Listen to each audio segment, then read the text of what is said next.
Un pont entre quoi et quoi?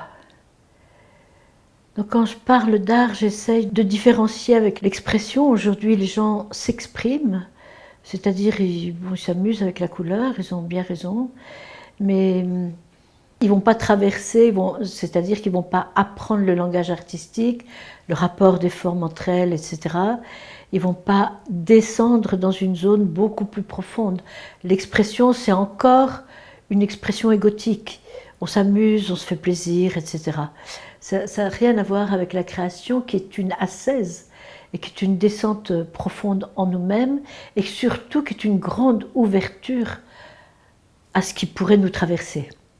Si on travaille dans ce sens-là, c'est-à-dire si on veut bien donner du temps, donner une régularité dans la pratique, ce qui est essentiel dans toutes les pratiques si on veut aller un peu loin, l'art va être un passage entre l'ego et le don de soi qui est tout à fait autre chose, et la vacuité, cet espace de silence qu'on va rencontrer en créant, et il va être un pont entre ce que Paul Klee a appelé le visible et l'invisible.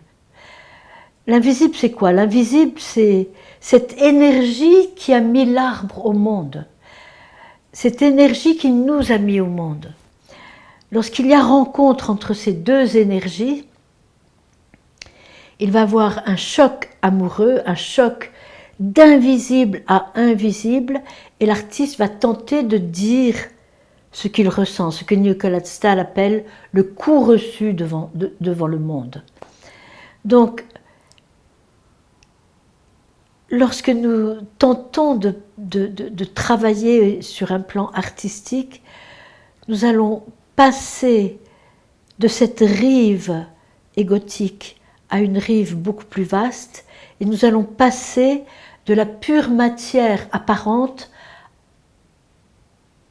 à la splendeur qui est derrière cette matière.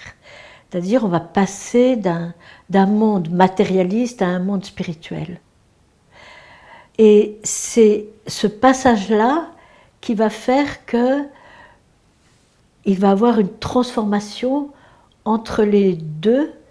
On va spiritualiser la matière et on va matérialiser l'esprit. Ça, c'est un choc gigantesque. Et je pourrais dire que moi, si je peins plus, c'est parce que l'art m'a amené sur l'autre rive, sur une rive de silence, de contemplation. Cet endroit où il m'a amené dans le silence qui est bien au-delà de la forme. On pourrait dire, au-delà de la forme, il y a le sans-forme, au-delà de la musique, il y a le silence, et au-delà de la création, il y a la contemplation. Donc c'est réellement un pont.